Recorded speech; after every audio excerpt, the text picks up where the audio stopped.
uniquely excited. Bagong lahat, okay ba yung audio? Naririnig ba ako? Clear? Thumbs up? All good, all good. All goods, all goods. Yan. Okay. Now, ang magiging topic natin today is awareness. And trust me guys, tong magiging topic natin about awareness, it's something na hindi nyo pa naririnig. It's something na kakaiba. It's something na scientific. So, I invite everyone to sit on a comfortable position. Relax lang. Lumayo muna kayo sa distraction kasi this module will really, I guarantee you, this will change your life. I put my heart and soul dito. And ang tanong, bakit awareness yung magiging topic natin ngayon? Now, yung reason, wait lang, nakita nyo na ba? Yan. The reason kung bakit awareness yung pag-uusapan natin, kasi ang first part para maging tao is awareness. Like, maniniwala ba kayo na maraming tao sa mundo na nabubuhay lang pero hindi sila aware? Yeah. So, ito yung pinaka step 0 if you really want to delve into personal development. And I invite everyone to focus, put your energy in this module at saka attention. Kasi itong topic na di-discuss ko sa inyo, it's something na hindi nyo pa naririnig. So, ready na ba ang lahat? Comment or any reactions, anong nyo so far? Anong mga excited kayo dito sa Okay. So 5 minutes tayo. Sino gustong mag-share ng yung mga gusto niyo marinig about dito sa topic natin? Saan kayo excited? Sige, huwag kayong mahiya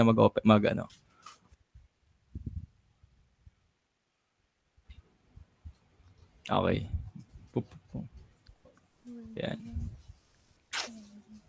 Yan. So before we move forward, I invite everyone to breathe, relax, focus all your attention, open your mind because I can guarantee you at this very moment, after watching this module, you will see the world differently. And I really mean it. Okay? Unahan ko na guys, hindi to networking, hindi to motivational video. This is a topic na something na magiging supplementary sa life nyo. So sa mga content creators diyan, pwede nyo to i-video, tag nyo ako, story nyo, pwede nyo content mismo, pang promotion, tapos ipo-promote natin yan. Okay. Now, thumbs up if you're ready kasi mag-start na tayo. Thumbs up. Okay. Alright. Okay. Let's go. Sige. Mag-aano na muna ako. Now, first things first. What comes in your mind when you hear the word awareness? Sino gusto mag-share? One word. What is awareness for you? Walang tama or maling sagot. Pwede nyo i-comment, pwede nyo i-share, pwede kayo mag-open mic. Kung mga gusto mag-share dyan, Sherwin, Nicole. When you hear the word. Okay. Like knowledge. Knowledge? Good. At any hands? When you were awareness, ano para sa inyo tong awareness? Kapag narinig nyo to. Eddie, Ano bro? Consequence. Alam mo yung consequence ng decisions mo. Consequence. I like it. Next. Okay. Knowledge kay Nix. Consequence kay Noel. Sa iba. Pwede nyo i-chat na lang if nahiya kayo mag-share. Yan. Okay. No more? Okay, sige. No problem. Nagkakahiyaan. Ganyan talaga sa una. Now, you see guys, maniniwala ba kayo kapag sinabi ko na you are not in control of everything, but you could be? Ulitin ko, maniniwala ba kayo kapag sinabi ko sa inyo na you are not in control of everything, but you could be? Kasi guys, and another question is, what if most of your thoughts and decisions and emotions, hindi talaga sa inyo yan? Pwedeng hiram, pwedeng hindi sa inyo. Na-try nyo na bang isipin yon na yung isip nyo, decision nyo sa buhay, at saka emotion nyo, hindi talaga sa'yo? Have you really, like, randomly naisip nyo yan? And, ito yung reality ngayon, guys. Alam nyo, most people think na they're in control. But in reality, you think na ikaw yung nagde-decide, pero most ng actions natin today were automatic.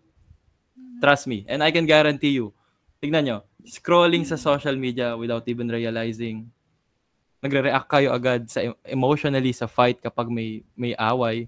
Yeah. Nagsasabi kayo ng oo sa mga bagay na ayaw nyo naman. Tapos kapag bored ka, kinukuha mo phone mo, natatry nyo ba yun? Ngayon nare-realize nyo ba yun na parang, nga no, bakit nangyayari yun? Especially yung saying yes when you meant no. Ang funny kasi marami, even me included, ako, sometimes I tend to say yes sa mga bagay na ayoko. And after that, naiinis ako. Kasi guys, ulitin ko, you think you're deciding, but most of the actions are automatic. And I will explain that to you later. The truth is, lahat ng actions natin sa life decision is running on autopilot. Yeah. Try to think about it. Lahat ng bagay. Ang bilis ng oras. Anong ginawa niyo this past week? Pag binacktrack nyo, autopilot siya, hindi nyo maalala. Kasi ginagawa nyo siya automatic. And maniwala kayo sa hindi, our brain is like a machine na nagraran siya ng patterns. Hindi siya conscious choices. Yung thoughts natin, patterns. Yung reaction natin, patterns. Habits natin, patterns. Even our words are patterns. And I want you to to remember these patterns. Kasi ito yung magiging whole topic natin dito. Maniniwala kayo na yung pag-iisip nyo pattern yan, paulit-ulit. May mga bagay kayo na iniisip ngayon na paulit-ulit. Inisip nyo kahapon, inisip nyo sa past months, iniisip nyo, it's a pattern. Even yung reaction nyo. Every time po magkakapera kayo, yung reaction nyo the same. Every time nawawalan kayo pera, reaction nyo the same. Even your habits. It's a pattern. Even your words. It's a pattern. Paulit-ulit lang. And to be honest, guys, literally we are operated and created by patterns. Di ba? Gusto niyo sabihin ko sa inyo, universally, may solar system, pattern. Nervous system, digestive system, railway system, lahat ng bagay sa nakapaligid sa inyo pattern. Even how we think, di ba? Nervous system, ano pa bang mga system? School system, lahat we are system. And systems are patterns. Now, ang tanong, sino, saan, at kailan ka nagkaroon at nakuha yung mga patterns na yan? To be honest, guys, dalawang bagay lang. Nurture and nature. Yeah. Punta muna tayo sa nurture. Upbringing. Parents, paano ka pinalaki? Ano ba household nyo? Nagbi-breed ng pattern yan. As young as you are, your upbringing breeds you pattern. It's a programming. Pangalawang bagay naman, environment. Society, how you view world, how the world sees you and how you view yung world. Yun magme-made up ng pattern yan. Okay, so it's nurture versus nature. Now, ang sad part dito is you didn't choose most of your belief. They were installed you. In-install yan sa utak nyo. Isipin nyo, computer yung utak nyo, tas in-install yan. Hindi mo siya pinili. And that's the sad thing about life. Yeah. And another truth is you're not fully controlled. Hindi mo control yan. Na-obserbahan nyo ba may mga tao na ganun na? And the more nyo gusto palitan, ganun talaga eh. Nakakainis minsan isipin, as me as an educator, kailangan mo i-take to consider yung mga ganung bagay. But the thing is, you could be. Okay? Hindi ka fully controlled, but you could be. And it's something na pag-uusapan natin as we progress in this topic. Now, imagine that what would you change if you could just pause, relax ka lang, and titignan mo yung thoughts mo and choose differently. Mm. Kasi most of the people, they don't have time to pause, and me included nung nag-start ako sa life. Kapag nag-iisip ako, wala akong time mag-isip. Ginagawa ko lang siya. Pero na-try nyo na ba isipin ngayon na yung mga decisions nyo nung bata kayo or the past years, past days, na kapag pinag-isipan nyo yun, mag-iiba kaya yung outcome? Yeah. Na-try nyo isipin yun. Di ba? Now, we will now talk about the hidden power humanity forgot. And it's been on the sacred text, science, may mga bagay. Even mga powerful people, they know it. And the more or the sooner that you know this, that every people, humanity has this hidden power, trust me, you'll be unstoppable. The sooner that you realize na may hidden power tayo na to, ito nag-i-exist na power na to, the sooner you will be super powerful. And ginagamit to ng mga tao na nasa taas sa atin, against sa atin. Kasi alam nila na pag na-unlock natin tong power na to, we will be unstoppable. And it's awareness. And maniwala ka sa hindi, awareness is not thinking. Okay? I'm here to break your belief. It doesn't necessarily mean kapag nag-iisip ka, aware ka na. Kasi isipin nyo, marami akong kilalang taong mas matalino sa akin, but they're not aware. And maraming mga tao na relatively, yung IQ level nila mas mababa sa akin, but they're more aware. So awareness is not just about thinking. Awareness, it's noticing that you are thinking. It's a two separate topic, two separate idea. Okay? May mga tao kasi minsan sinasabi nila na, aware naman ako. No, you're just thinking. Awareness, it's a different perspective. It's a different, game. It's noticing that you are thinking. It's one step backward pa sa pag-iisip. When you're angry, bigyan ko example, you're inside anger. Kapag galit ka, nandun ka sa loob ng feeling na emotion. Galit ka eh. But when you are aware, you see the anger happening. Like watching you are in a movie. So, awareness is like this. Separating the mind, tapos character.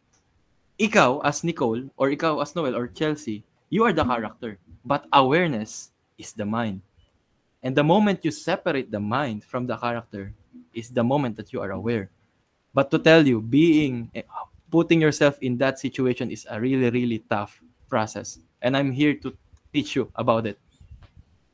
Okay? Think of it about this. Think your awareness as this one. May space between stimulus at saka response. Yung space na yun yung awareness.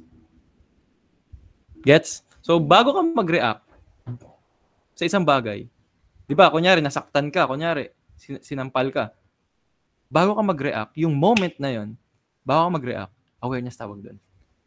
Pero since konti lang taong aware, nagre-react sila instinctively, para tayong hayop. Pag sinuntok ka, susuntokin mo pabalik. Pero awareness, yung space in between doon sa stimulus and response. Now, kapag normal na tao, instant reaction. Di ba? Chismis. It's really, ito, to. It's happening sa household. Normal people, instant reaction. Aware people, they feel the trigger, they notice it, and they choose how to respond. That's awareness in action.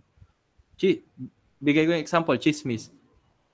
May mga tao pag nasabihan ng chismis, react agad. Hindi pinag-iisipan. And lumaki ako sa ganung household. Kaya nakakainis. Aware people, sino na nakamit na ganun tao na kapag may narinig silang something, hindi mo na sila nagre-react. Iniintindi nila yung context, and in that way, after that, mag-choose nila yung how to respond. Now, as easy, as simple as it may sound, guys, it's really complicated. And trust me, ang hirap. And ang funny thing about this is yung awareness is ikaw. It's you. It's your mirror. Ang ugali ko dati, nung mas bata ako, adamant akong tao. Kung yung JC noon, nag-content, baka lahat ng comment section nire-replyan ko, bad trip ako. Yun ang awareness. The more mo na nakikita yung sarili mo mag-react sa mga bagay-bagay, it's a small mirror of you. And that's part of your awareness. Mas nakikilala mo sarili nyo. It's dangerous. It's fun. And it's also in retrospective. And the moment na sasabi ko sa inyo ngayon, for sure, iniisip nyo na ngayon, oh shit, paano ako mag-react? Ganun pala akong tao. Ikaw yun. Yun yung hubad na katotohanan na tinatawag. Masakit isipin, pero that's you. Now, you are not your thoughts, emotions, or habits. You are the one who is watching all of that happen. Again, separation of the mind and character. Bakit may mga bagay kang ginagawa Na alam mo naman mali, ba't ginagawa mo pa rin? That's you. And that's your awareness. Hindi yung thoughts mo, emotion, habits. Try to think about it. Gusto mo mag-ipon, pero grabe ka gumastos. Gusto mo magbago buhay mo, pero nakahiga ka pa rin. Kasi sabi ko sa inyo, habits doesn't define you.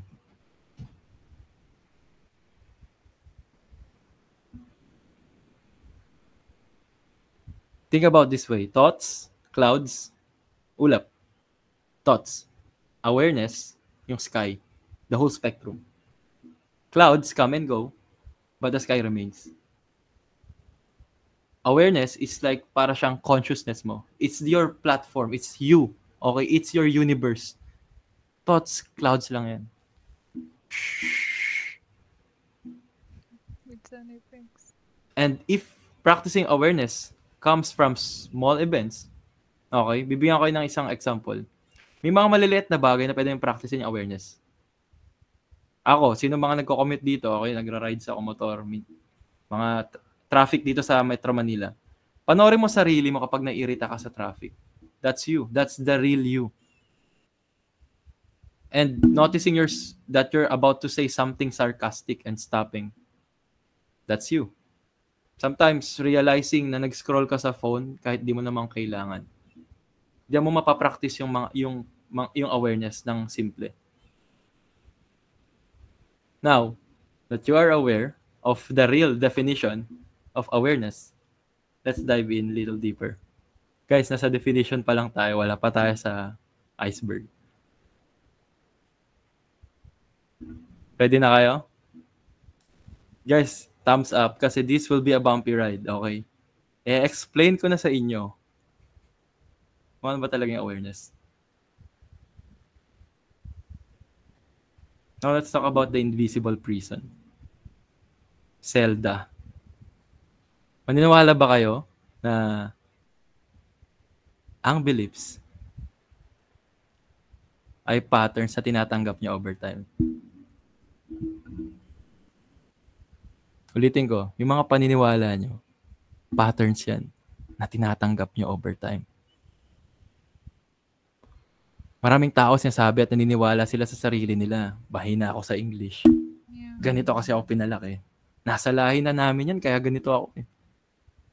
Not because it's true, but because someone, somebody, teacher, parent, experience, society, planted that belief early.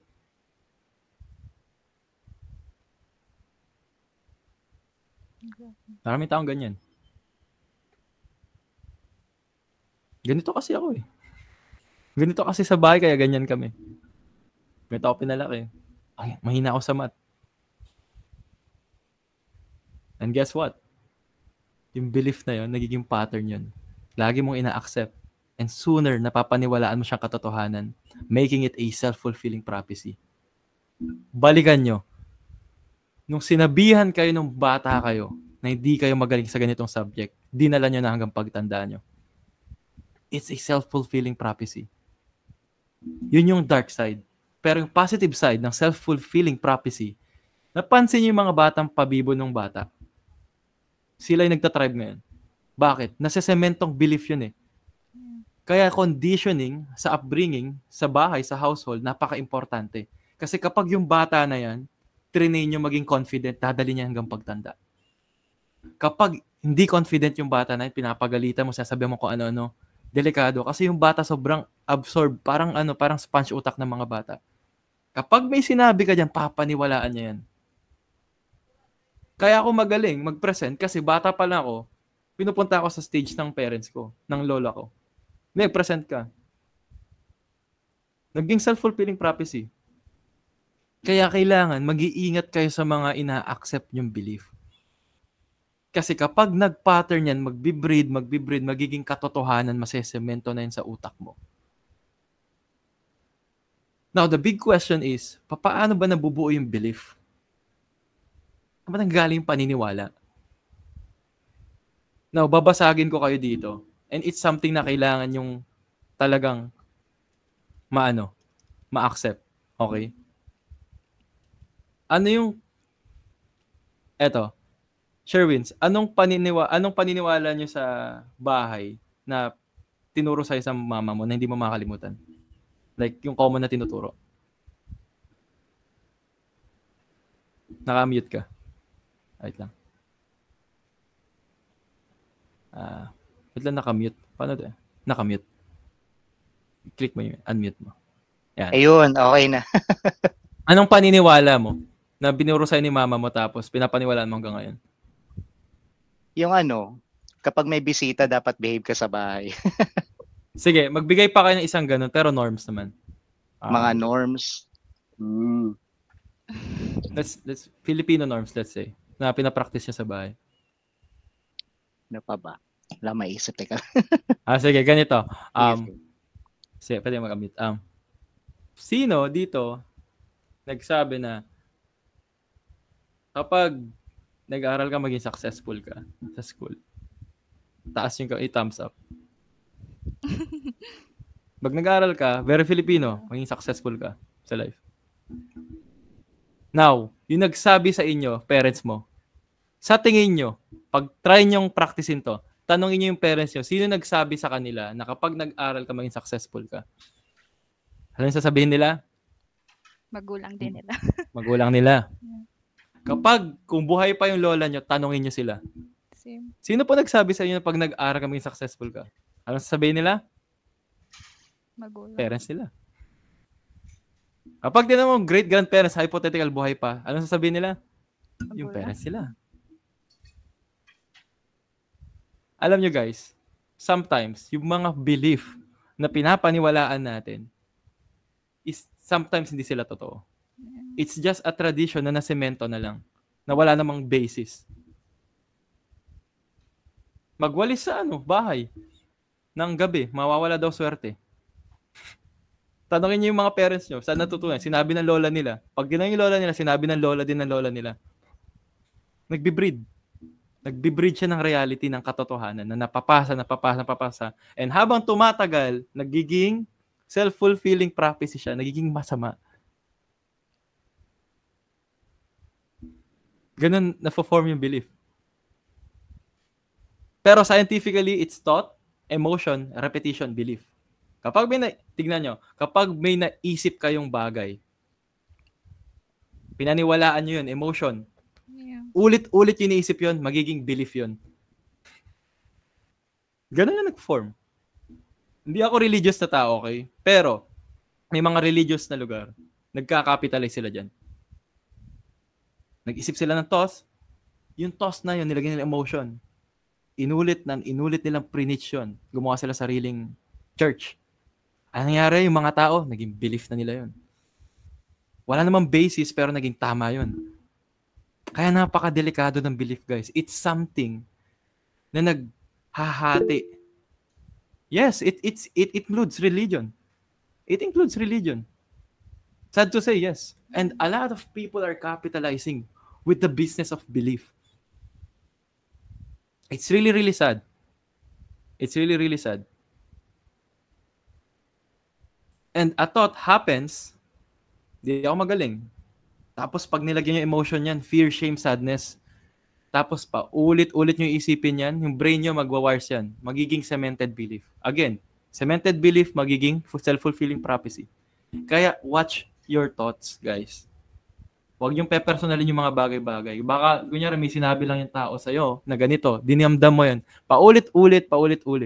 And kapag sa psychology, sa psychiatry, sa mga psychologists, ganito yung reversal kapag may mga treatment sa depression. Ang depression, nanggaling lang yan sa isang belief, guys. Isang thought lang yan. Hindi ako enough. Lumalaki over time hanggang pasa niya na buong mundo. Nagiging cemented belief, nagiging self-fulfilling prophecy. Kaya babantayan nyo yung pumapasok sa utak nyo kasi it's really, really, really terrible. You need to be aware. And maniniwala ba kayo?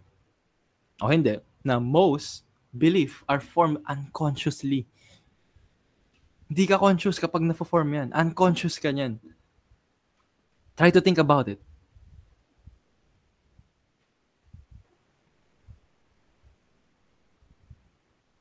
Sorry. We didn't choose most of them consciously. Family, school, friends, media, installed na belief yan habang bata pa tayo to question anything. Wiring yan.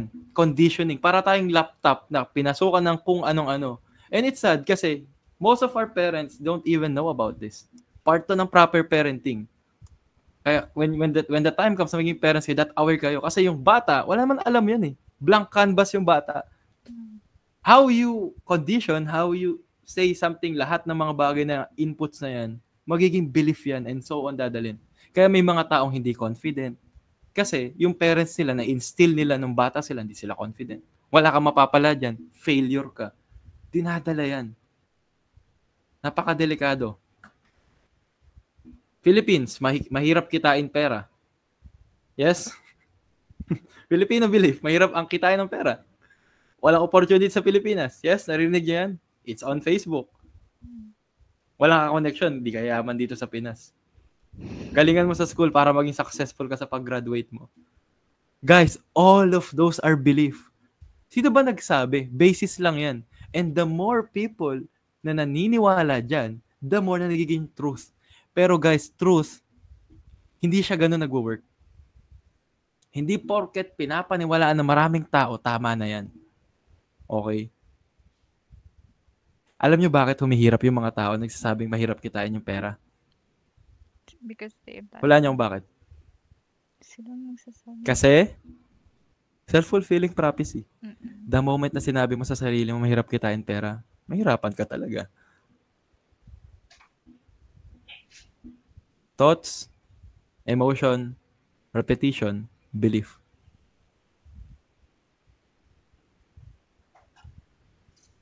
Belief controls behavior, guys. Ito yung mga tao na ayaw nila gawin isang bagay. Yung paniniwala nila eh. And it's sad. It's sad.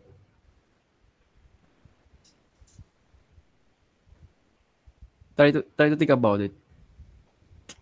Yung behavior mo align siya sa belief mo.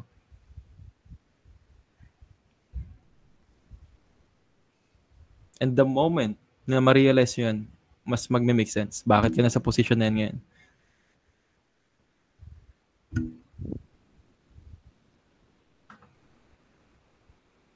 Your actions today are not random. Baka iniisip nyo freestyle buhay nyo, hindi. Okay, hindi freestyle ang buhay. Yung buhay nyo na shape yan ng invisible belief from your past. Bakit ka nandyan ngayon? Bakit ka nandito? Bakit ganyan ka mag-react? Bakit ka broke? Bakit ka okay ngayon? Dahil yan na shape ka ng invisible belief mo from the past experience. Lahat na yan ng factors na yan.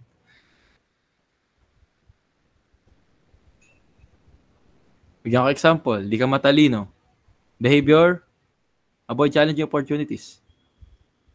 Another one, success means being selfish. May mga tao na sinaself-sabotage nila when winning. Yan, belief. Yan din tapos sa belief mo, magbe-breed yan ng values. Ano ba values mo? Ano pinapaniwala mo? Ano yung values? Ano yung tama, mali? Nagigets nyo, pinaka-umpisa, awareness, then belief, then magbe-breed na siya ng marami. Ethics, values, dun siya babunta. And then on, mai-influence niya yung buhay nyo, how you react, how you decide. Pero kapag ni-reverse engineer natin dito at dito lang babagsak lahat ng bagay. And gusto nyo ng truth? May sasabihin ako sa inyo. Yung paniniwala nyo, yan, yung cage na you don't even realize na you're inside of. Kinukulong ka ng paniniwala mo. Alam niyo, sobrang proud ako dito kay Sherwin. Saan ka nakita ng 40s batak mag-content? It's not normal, guys. Bakit? Ano ba paniniwala ng mga 40 years old na Pilipino ngayon? Corny, ganito. Someone's doing it. Bakit? Binasag ni Sherwin yung cage. Binasag niya yung norm. Hindi siya nag-aasa. Bakit may mga nagko-content?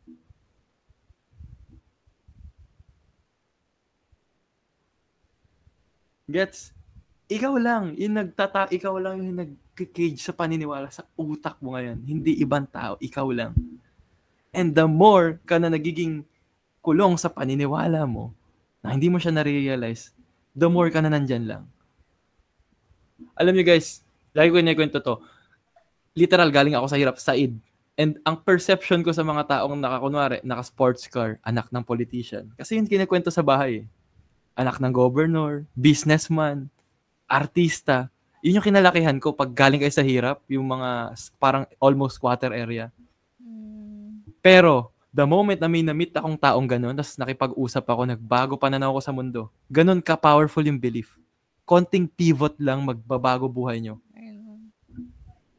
Kaya delikado yung belief. Okay? You need to really, be aware of that. Sabi ko, ito nga, very common. Yung fish, yung isda, hindi nila alam na nasa tubig siya. Tayong mga tao, hindi natin alam na natrap tayo sa belief. Yun nagsaseparate sa atin. Bakit may nag-aaway sa politics pagkakaibang belief? Bakit may nag-aaway sa religion? Belief. Bakit hindi ka sumasang-ayon sa akin? Belief. Belief, belief, belief. Tapos wall. Ganun siya. Now, alam nyo na yung lalim at ugat ng paniniwala. Okay? Lumabas naman tayo. Okay? Obserbahan natin kung paano ba nito naapektuhan yung buhay natin. Okay? So, kanina, nag-deep dive tayo. Ngayon, lipad naman tayo. Maging sisiw tayo. Tapos, explain natin. Okay? Now, let's talk about the illusion of control. Alam nyo, ang funny thing about life is a lot of people think they're choosing. They think they're choosing. And you think you're making free choice. Natatanong ko kayo, are you really making free choice? Try to think about it. May free choice ka ba talaga?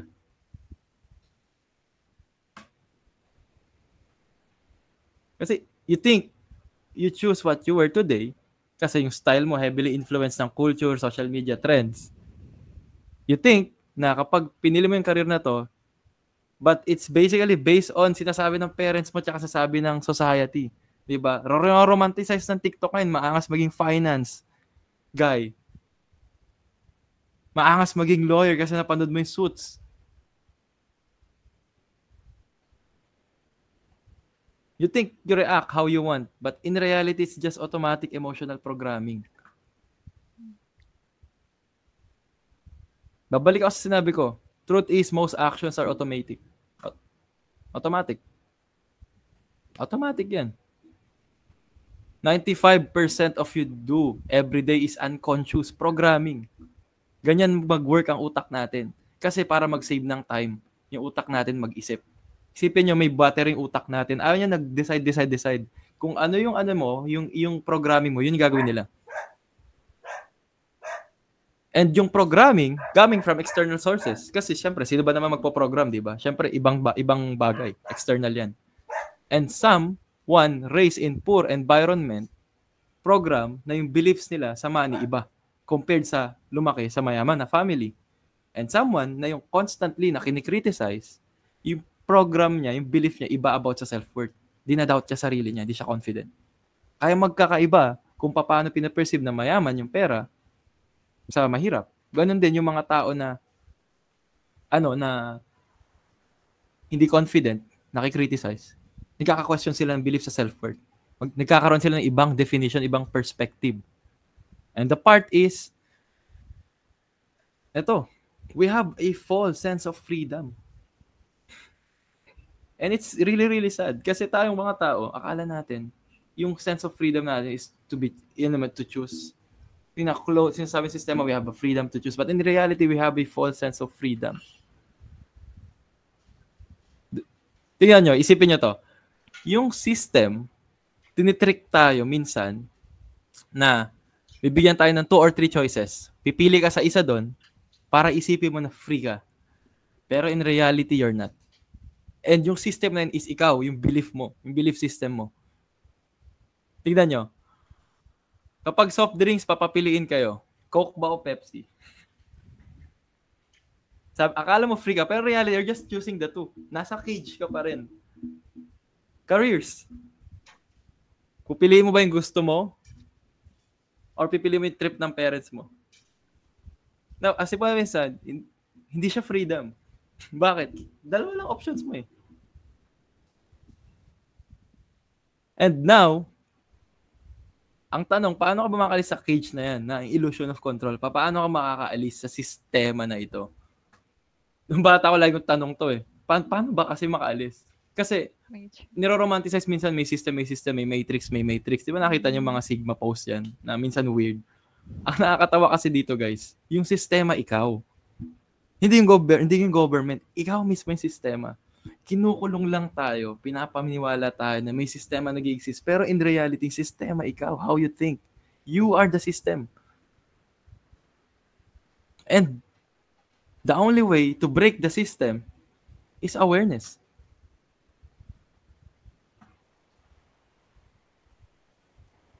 The moment you become aware of the programming, aalis ka na dyan. Kasi isipin nyo, kapag nalaman ng manok, nung nakakulong siya, aalis yun. Yun yung para sa akin metaphor ng awareness.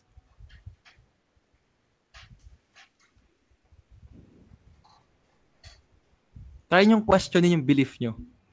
Isa tong mindful exercise. Sa akin ba tong paniniwala na to? Para ba sa akin? Yung reaction ko ba dito, legit? Or conditioned lang kasi ganito ako dati? Gusto ko ba manatili sa ganitong buhay? May mga moments tayo sa life na ganyan. And thumbs up kung dinaanan nyo na to. Kapag napunta na kayo sa sitwasyon na to, that's the time kinakalog na kayo ng sarili nyo. You're being aware. Ito na siya. Okay, and now that you're questioning everything, ito na favorite part. Buksan ko na yung mata nyo. Okay, gagano natin third eye. Alam nyo guys, itong tinuturo ko sa inyo, tinuro na sa akin to noong 2018, 2019. And the moment tong next modules na binigay tinuro sa akin, hindi na ako makatulog. And ipapasa ko sa inyo yung responsibility na yun para pasa-pasa lang tayo. Now, let's take time. I will open your eyes.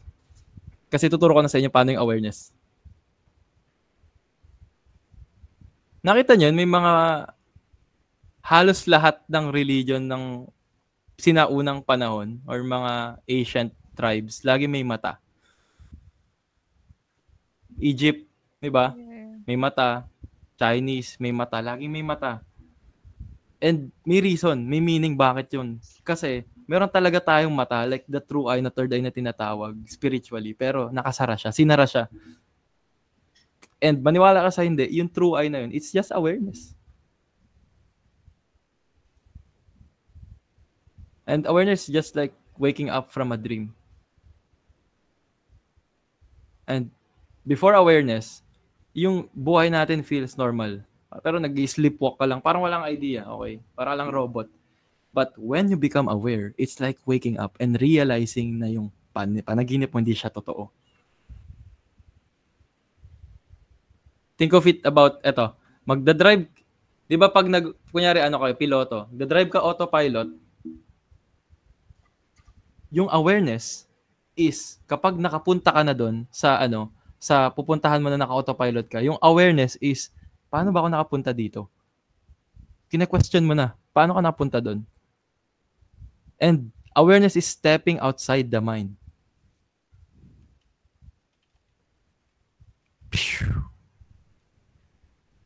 And again, you are not your thoughts. You are the one observing your thoughts. Separation of mind from the character. And thoughts are objects. Ikaw yung subject, the observer. Yung utak natin parang busy highway. Occupied. Awareness is aalis ka sa highway, papark ka doon, papanoorin mo lahat ng mga sasakyan na dumadaan sa expressway or sa highway. That's awareness. Now, it's time for the awakening. Ito na yung natin, exorcism. Joke lang. Okay, now guys, I want you to close your eyes. Sige. Pikit kayo. Sige, pikit kayo. Gawin nyo. Meron tayong gagawing pikit kayo. Now, ang gusto kong gawin sa inyo, pansinin nyo yung next na thought or idea, yung isip nyo, nagpa-pop up ngayon dyan. Huwag nyo habulin. Pansinin nyo lang. Pikit nyo mata nyo, pansinin nyo lang. Obserbahan nyo lang. Parang nanonood lang kayo ng ulap. Okay, yung ulap yung mga thoughts nyo, tapos lumulutang sa sky. Bibigyan ko kayo ng 1 to 5 minutes. Try nyo gawin yan. Huwag kayo magre-react sa emotion, sa thoughts. Obserbahan nyo lang. Tanongin sarili nyo, ano ba tong emotion na to? Ano ba tong thought na to?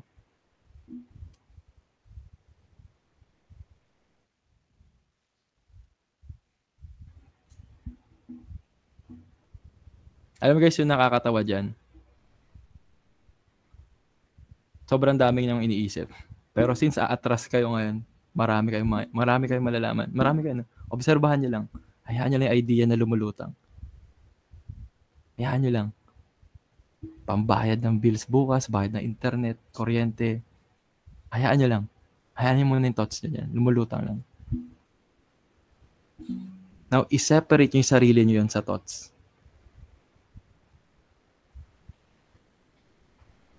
Yan. Very good. Yung thoughts na lumulutang lang sa utak nyo. Tapos kayo, yung watcher. Kayo yung observer.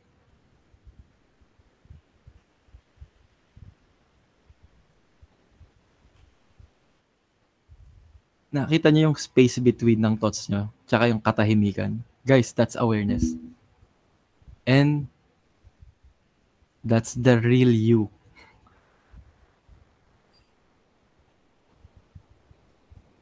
Now, tatanungin ko kayo, kailan nyo pre-practice yung ganyang practice?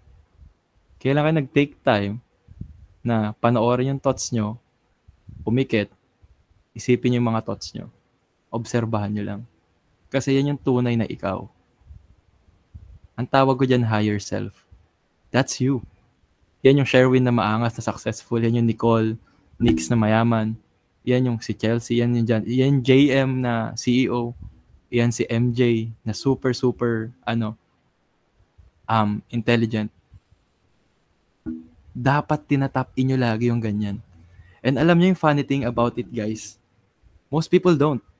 Masyado tayong occupied, mag-TikTok, mag-ganito. Wala na tayong thinking time. The more you practice that every day is the more you will become aware.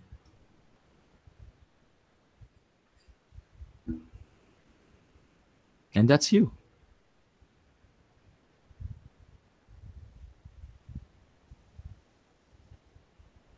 Kasi paano ka makapag-isip kung occupied isip mo? Tanggalin mo muna yung mga bagay na nagdi-distract. Paano mo ma-obserbahan yung sarili mo nag-iisip kung iniisip mo? Kasi to be honest guys, kailangan nyo talaga mag-step back. Separation of mind and character, laging dalawa. Okay? Yung mind, character. Kailangan mo makita yung POV mo as ikaw, as a player. Para siya nilalaro na laro.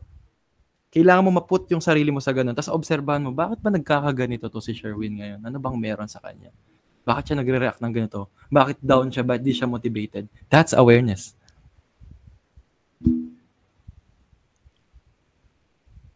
Meron na kayo superpower. That's awareness.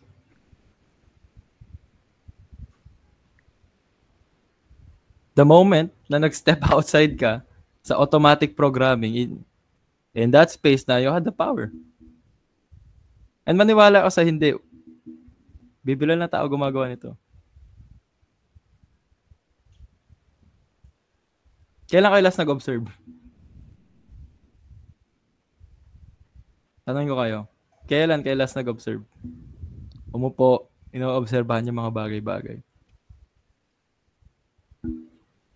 Alam mo bakit? Yung system ngayon, make sure na busy tayo. Kasi kapag busy, occupied yung utak, walang time mag-isip. Walang time maging aware. Kapag may time ka maging aware, that's the time mo lang matatap in yung higher self mo, which is yung awareness mo. Now, after this, you will start to question a lot of things. Baka ma-realize yun yung TikTok distraction siya, SOCMED distraction. Yung mga binibili mo hindi mo kailangan, distraction.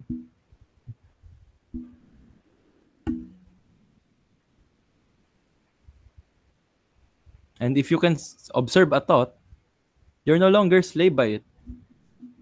Kasi tignan nyo, kapag may sinabi sa'yo, Nix, na masamang, kunyari, kay Yushap Butik, kapag may sinabi sa'yo masama yung tao, pag aware ka, ba't niya sinasabi to? Makakasakit ba sa akin to? Personal ba to? Masasaktan ba ako dito? Yan, that's the time nag-iisip ka na. Now, mamimili ka na sa utak mo behind the scene na ano ba dapat ko reaction?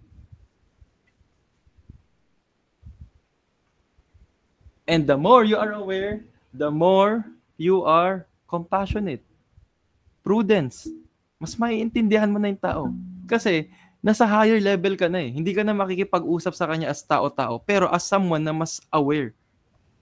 Kaya pansinin nyo, may mga tao na sobrang bait na kahit anong gawin nyo sa kanila, okay lang sa kanila.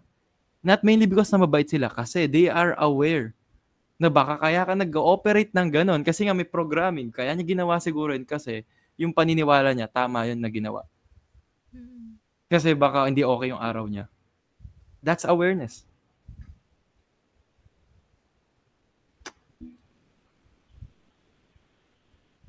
And again guys, it's a process, okay? Hindi siya one-time event. So itong session natin, hindi lang siya ganun. Okay? It's a process na papraktisin nyo over time. Pero for sure, nag-grow siya practice and sa reactions nyo, after this session, check nyo yung reactions nyo, try nyo, questionin yung mga limiting belief nyo. Tapos, tignan nyo emotional pattern nyo. The more you observe, the less you control your old programming has over you. May mga habits kayong masasama. Try nyo obserbahan. Ano yung reaction nyo doon? Paano na-apektuhan yung belief mo? Ano yung patterns mo doon? Doon mo lang malalaman. And paano makapunta sa situation na yan? Again, ulitin ko, huwag nyo gawing busy utak nyo. Mag-take time, observe, pick it. Tanongin mo sarili mo. Ito yung mga sinasabi ko sa inyo. Ito yung mga sasabing meditation. And it's been for quite a while now. Ages. Practice ng mga monk, di ba? Na mga religious na tao, but never practice. That's awareness. Kasi kinakausap nila yung sarili nila, yung higher level. Kaya pansinin nyo pag sa mga pinapalabas sa mga Chinese na yung Zen, di ba may mga ganon? May mga chakra point. Yung pinakataas, awareness yun yung I. And yung awareness na yun is you. Kasi nagbabacktrack ka, kinakausap mo sarili mo, chinecheck mo yung thoughts mo, nagse-separate ka ng mind to character, tinitignan mo. Kaya lagi sa mga palabas sa movie, di ba, lagi nahihiwala yung soul. That's awareness.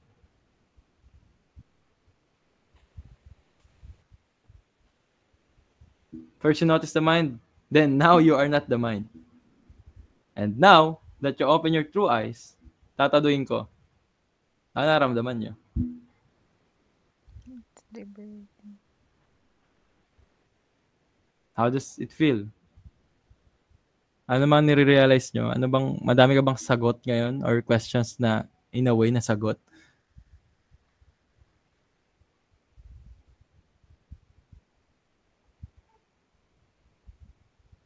And I'm sure most of you are right now are in the state of shock, confused, mindfuck. Pero I want you to take time this week, okay?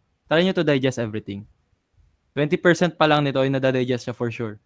Hindi pa nagme-make sense lahat ngayon, okay? It's perfectly fine. Ang assignment ko sa inyo is to take time and try to observe yung bago nyong mata. Kaya starting from now, mag-check nyo na, mag-review nyo na yung bagay ng ibang perspective. And now that you already have awareness, pwede na tayo mag-move sa next step, which is the next learning session. Laging tatandaan guys, true evolution of humanity is not technology conquest. Di ako naniniwala dyan sa AI. Ang tunay na evolution ng tao is awakening of awareness. Kasi maniwala kayo sa hindi, ang sukat ng true power is awareness. Paano mo masasabing malakas isang tao? Ano nagdidictate ng power? Awareness. Tignan nyo. Bakit malakas ang presidente? Kasi aware siya sa buong Pilipinas. Alam niya yung pasikot-sikot. Aware siya. Bakit powerful ang CEO? Kasi aware siya sa company. Ano nangyari? Ano yung product? Ganito. Bakit mayaman isang tao? Kasi aware siya sa pera niya. Bakit Bakit okay yung katawan ni Sherwin? Bakit siya healthy? Aware siya sa kinakain niya, aware siya sa exercise, aware niya yung mga kailangan niya intake. It's all about awareness. And bago mo makuha yung awareness na yun, kailangan mo munang i-awaken yung awareness na yun. And that, mga kapatid, is binigay ko na sa inyo. Thank you. Thanks for this. Hey. Sino gusto mag-share so far? Ano mga nare-realize nyo ngayon? Sino gusto mag-share? Okay, mahiya. Mm.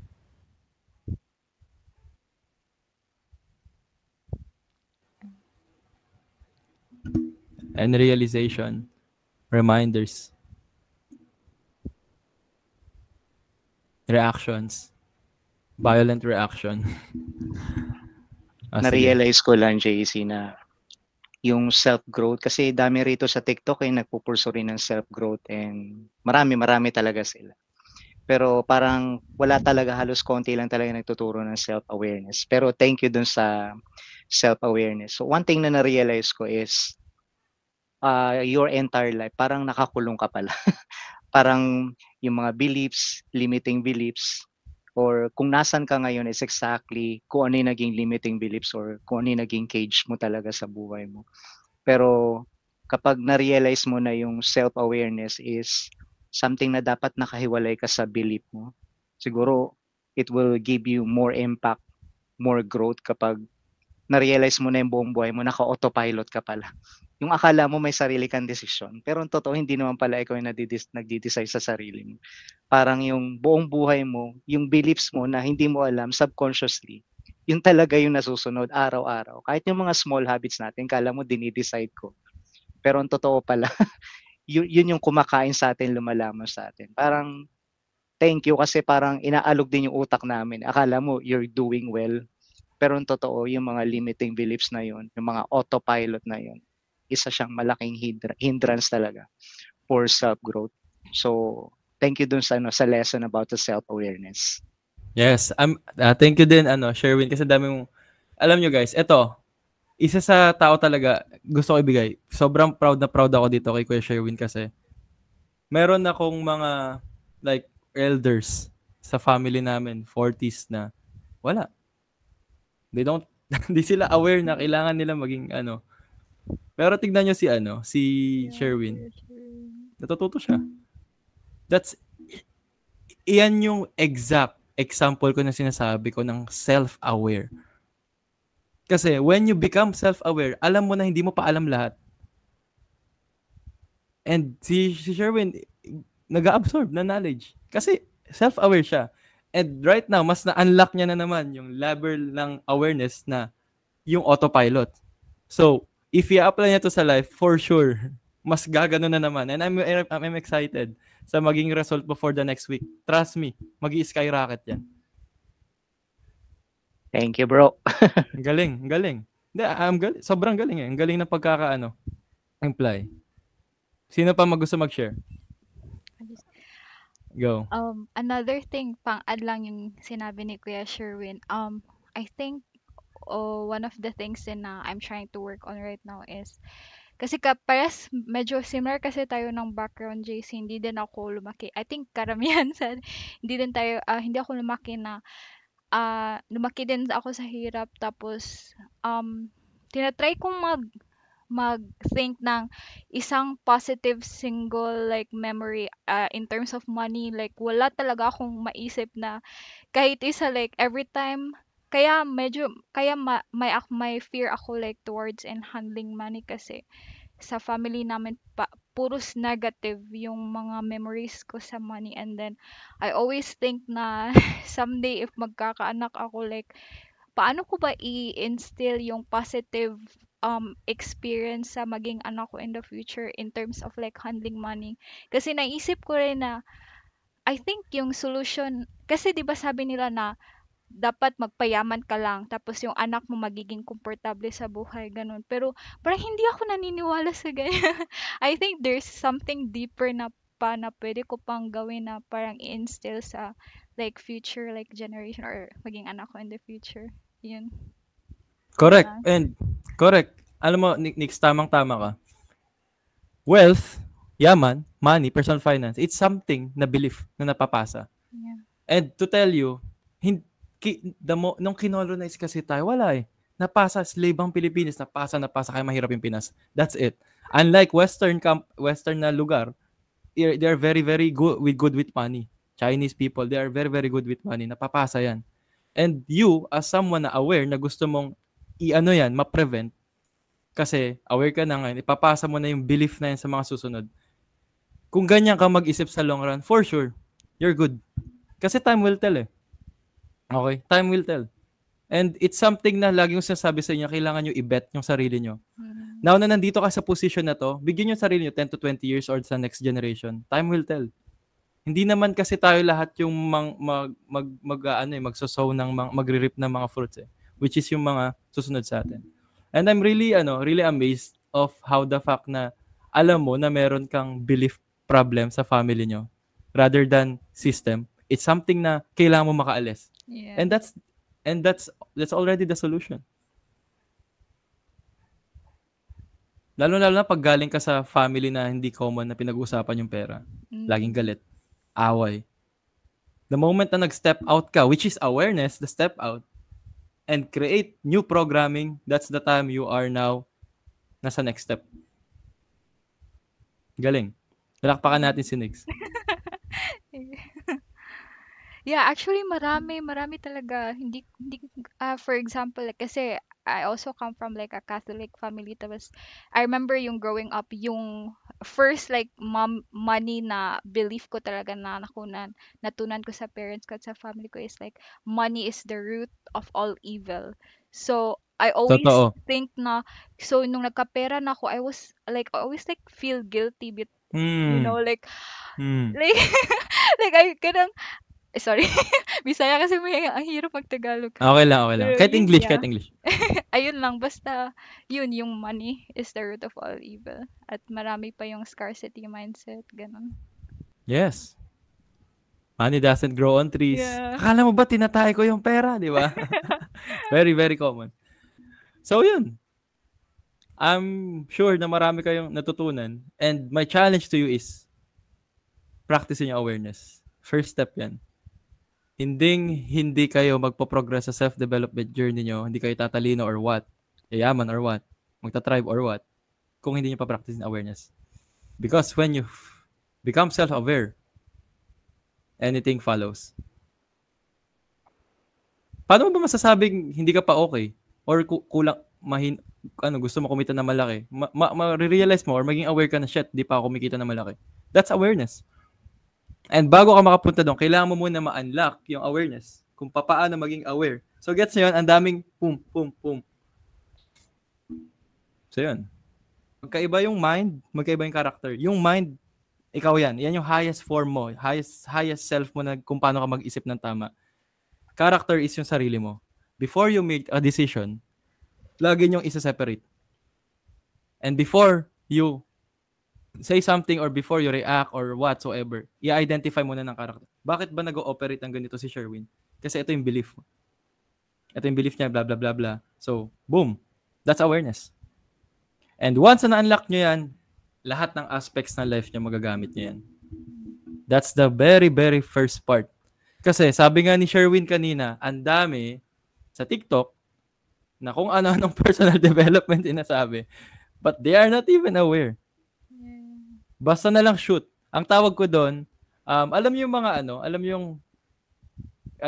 basta tira pasok, kumbaga sabi nga nila eh. Hindi kasi ganoon eh. Hindi porket hindi ka bato ng bola sa basketball. Kailangan aware ka muna, ano ba yung court, gaano ka kalayo, yung bounce ng bola, gaano kalayo yung ibabato mo. Hindi basta bato lang ng bato. Kailangan mo muna maging aware. Yun yung pinaka first step. At once you become aware, next step, planning. Tapos next step, mas magiging strategic ka na sa life. So, it's awareness. And most aware people, usually sila yung mga nasa in power. Try to think about it. Yung mga taong na-meet nyo na pinaka nasa matataas, hindi mayaman kundi sa power, kunyari mga leaders. Paano check nyo kung paano sila mag-operate? They are super aware. Okay. May mga pag uma-attend ako ng seminar, yung mga nagli-lead, hindi ko ina-expect na yung 200 minsan or 150 na taong ma-attend doon. Kilala nila one by one yung name. Ang weird. Tas alam pa nila mismo yung background mo. Ganon ka-aware. And you need to practice that to yourself. So far, ano pa yung mga nare-realize, natututunan, share nyo dito sa discussion natin? Good? Thumbs up if good, may natututo. Good. Okay.